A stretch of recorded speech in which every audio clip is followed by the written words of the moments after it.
best way to spot the elephant is to find the higher point where you can see more easy in the lower ground, and you'll be able to see also over the trees. Then you'll be easy to see them. This is what we are trying to do now. Like we're on the top of the hill, and we are able to see far more than being in the car and you're still walking under the trees.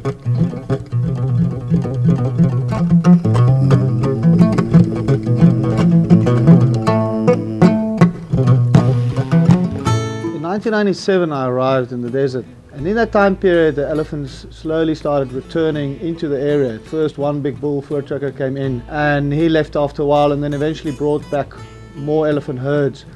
Eventually 4 herds entered the EHRA basin where we were working. We were very concerned about immediate issues with conflict, because obviously we have farmers out there in the desert, subsistence farmers. It's all communal trust land with water points that they are dependent on, and these water points are incredibly fragile. The elephants in the dry period started utilizing their water points, and it's very quick for elephants to break a water point. Not on purpose, it's just because they smell water maybe underground in a pipe, and they'll dig the pipe up and pull it up. And the first and foremost issue was to protect these water points and minimize the conflict as quickly as possible. So what we do is go out to those areas, chat to the farmers in those areas, and then we build basically a boma, a rock boma, around those installations so that elephants don't damage them and that they still have water for their livestock.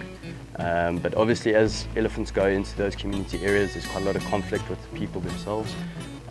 You know, people walking around between houses and things like that. So it's a little bit of education when we do have the chance to chat to locals and tell them, you know, how to interact with animals. I'm working with our Peace project, which is an education project. Peace stands for people and elephants amicably coexisting. And that's our goal with this project, is to help people who have elephants in the areas where they live, and to help them learn about elephants, to increase their understanding, their knowledge, and hopefully then their concern for elephants and to want to accept elephants. We are still on the right track. You can see this is last night. As you can see, all the outside still wet and not that much change on the color, but you can see here, part of the color here is like getting a little bit dry and changing a little bit, getting different. So it like a little bit early evening.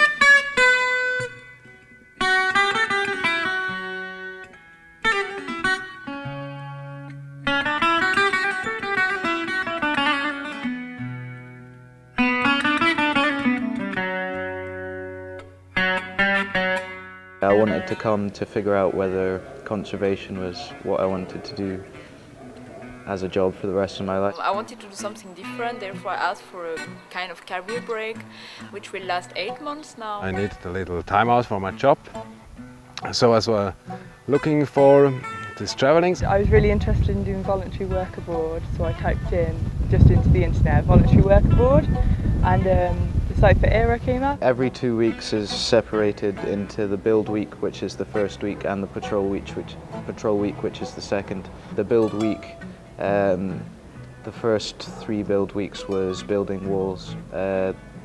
We finished a wall within the first 2 build weeks, and then the third one we started a new one. And then during patrol, it depends where the elephants are at the moment and where they've not been recently. You get in on the Monday, drive around, find the elephants as soon as possible, and then by the end of the day you try and figure out where they're headed that night, so in the morning you've got less of a hassle trying to figure out which direction they've taken. We take the guys out with us on the vehicles, and you know, we teach them tracking, we teach them basic survival skills and show them, but it's open involvement. The guys that are working out there in the field have been you know, out in the bush for a very long time, and they understand a lot of how the systems work and how the ecology work, and we're trying to get the people involved with that. And in that week they get to spend time closer to desert elephants than anybody really would know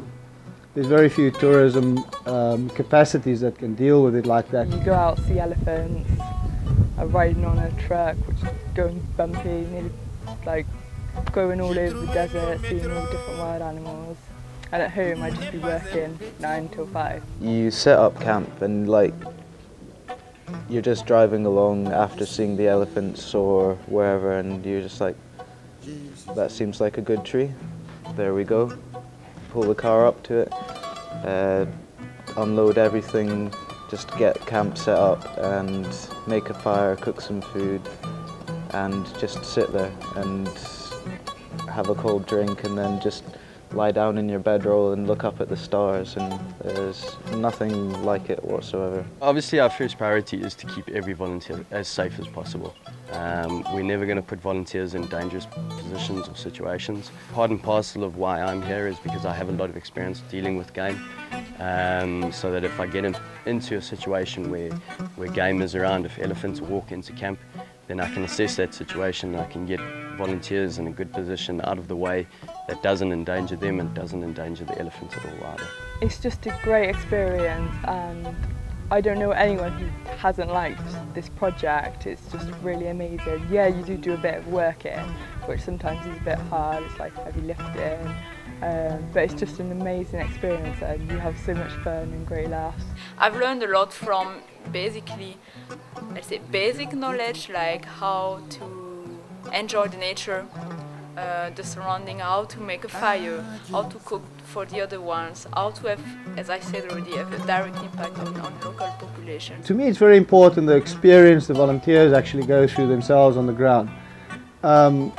I think it's all the important issues, you know, like, you know, our whole consumerism and greed and being so used to a certain way of living and certain expectations, that to take the people back to the ground and start with basic things is, you know, the ability to cook over an open fire and to cook communally and everybody shares, and, you know, that sort of spirit of man, that we get back to the basics again and start re-understanding, and to be able to share that with the volunteers and to really just sit quietly, teach them patience, sit for hours and hours and hours watching, learning, tracking, getting up onto mountains to scan areas, and then finally the result of getting relatively close. The elephants are very habituated to our presence, whereas they're quite wild normally towards most tourists and other people. The elephants are used to us, and to show people that is possible and to get them to understand the value, I think that is the essential thing of what we're trying to achieve. This is a tree I was telling you. This is a tricky comifera, the one with a nice juicy for them. That's why you can see they've been chewing here and carrying it as a takeaway. So it's very nice for them. And this is one of the reasons they have to get out of the riverbed in rain season to come and depend on this tree for a while until it's dry.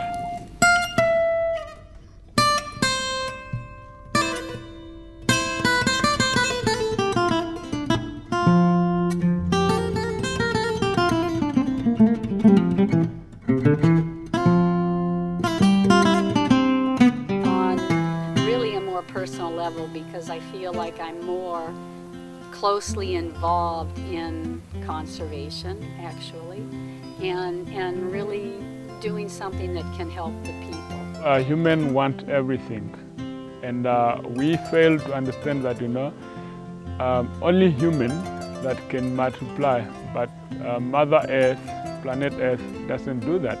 A lot of people in conservation deal with wildlife, but we've got to realise that we are now part and parcel of the entire process. So conservation no longer is just working with wildlife, it is working with people and wildlife, trying to create something in between that works for everybody in that position. Us as humans on this planet, we have all realised lately what a fragile existence everything is. And it's not something we should even think about. It's something we have to do. And it's not important to me whether it happens here in the desert or wherever it happens, but I think if we do not at this point find that link that we've lost with this planet, there's very little hope left.